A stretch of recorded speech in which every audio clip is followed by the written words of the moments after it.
everyone, welcome back to another episode of Café Conversations, where I interview extraordinary people and just have ordinary conversations.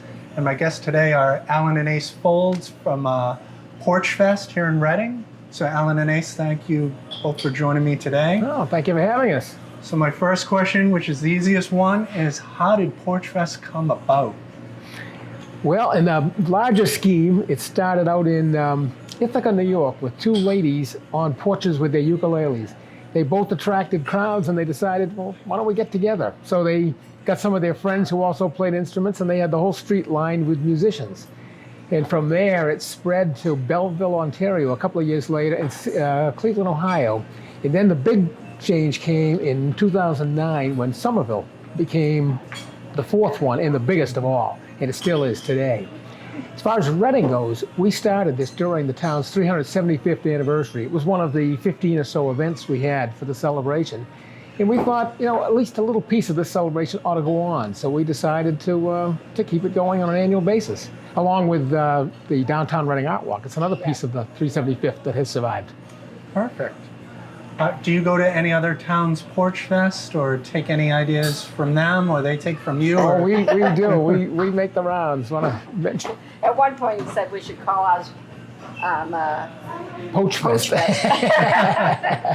We've been to so many of them. Yes. We've been to Somerville, we've been to Swampscott, Melrose, yeah. Malden. Plum Island. Oh, yeah. Plum Island, yeah. Plum Fest. Plum Fest, yeah. Do some of the bands overlap? Yes, they do. Not totally, but there are definitely some that make the rounds. Yeah. And probably a third of them do. And a lot of homegrown talent. This is their one event for the year, too. Yeah. So it's a little combination of the two. And how many bands and houses do you have this year? 58 separate acts. Some are bands, some are solo. 30 hosts. 30 hosts. And how did the logo come about from the shirts and the yard signs and everything? I just invented it. I just made it out of And Microsoft Paint? Yes, exactly. Pick a font and just go with it? That's right, exactly. Yep. He's a paint guy.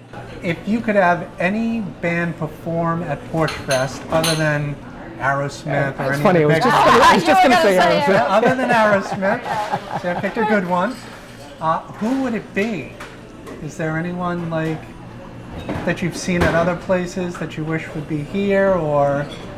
Well, there's one we tried to get for this year, but they're booked, and that Moonlight Motion, I think it is. They were at Somerville, and they had the entire street dancing. Everybody dancing. Yeah, that was a good one. Right, yeah.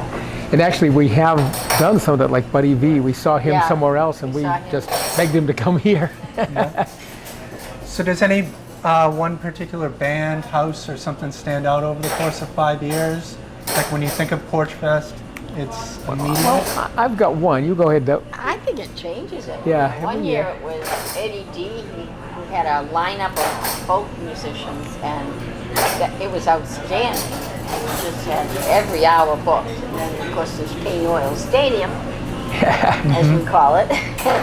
I saw that on the list. I'm like, where is the stadium here in Reading? Paint Oil is on Gould Street, and what he does is he opens up, he takes all the oil trucks out for the day, opens up the whole driveway, and he has 5 different bands playing back to back.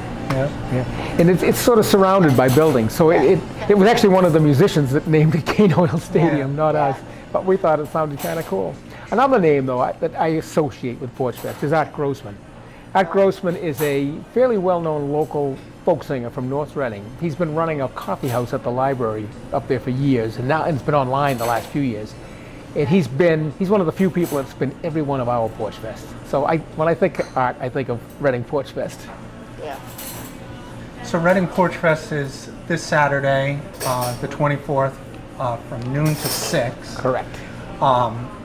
So at my house on Tennyson Road, we'll have some bands from 3 to 5. Do you end up visiting all the different neighborhoods during it? Because you don't have one actually at your house. You just... Right, we just don't have the time for that. And we used our house as the backup if he suddenly needed somebody at the last minute, but we really don't have the time to do that. So we do try to make it most of them. Sometimes we split up to try to at least get one song in at each place to try to hit them all. We don't always make it, but it's the goal Yeah. anyway. And you now you have one right around the corner from you now too. Yeah, Tennyson Circle, yes. Yes. Yep. Right? That's an actual nice spot too because it's obviously It a is, circle, yeah. dead Yeah, end kind right. of thing.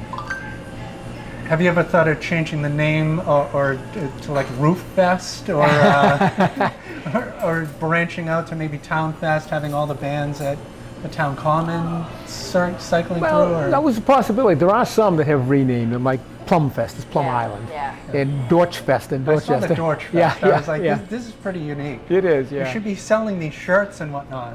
Yeah, you're looking at the entire But, stock. Yeah. You can sign them, Yeah. frame them. Yeah, I don't know. we've Well- used them for advertising, but yeah, we haven't gotten into actually selling them. That's another whole. George Fest goes for a lot of donors. They have Yeah. a lot of donors. I was going to say you can inside out them for next year, reuse them if Right, you have yeah. to. So is there anything else that you guys would like to add for this weekend? What do you think? Rain or shine? Yep. And Hopefully it shines. Yep, yep. We've been very, very lucky here we in haven't Reading. been so far. last- Every event we've had, from the 350th on, we haven't had rain yet. But we won't talk too much about that. Yeah, we'll keep that under wraps. All right, everyone. So you can go to readingporchfest.com and check it out there. They have an interactive map of all the different bands, the time. Obviously, there's a downloadable PDF.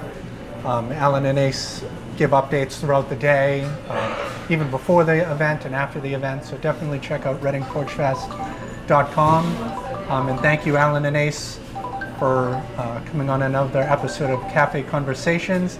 I won't let you off the hook, Ace, because I got Alan last time. So we have lots of bagel places here in Reading, almost as much Porch Fest. Do you have a favorite? We got Perfectos, Bagel World, House of Bagels. You know what? I don't. I don't have a favorite. No favorite? Is there a favorite for Porch Fest? Maybe No, we'll have I House go of from one Bagels to over the other. No? I share. Awesome. All right, well, thank you both for joining me. Until next time, thank you, everybody.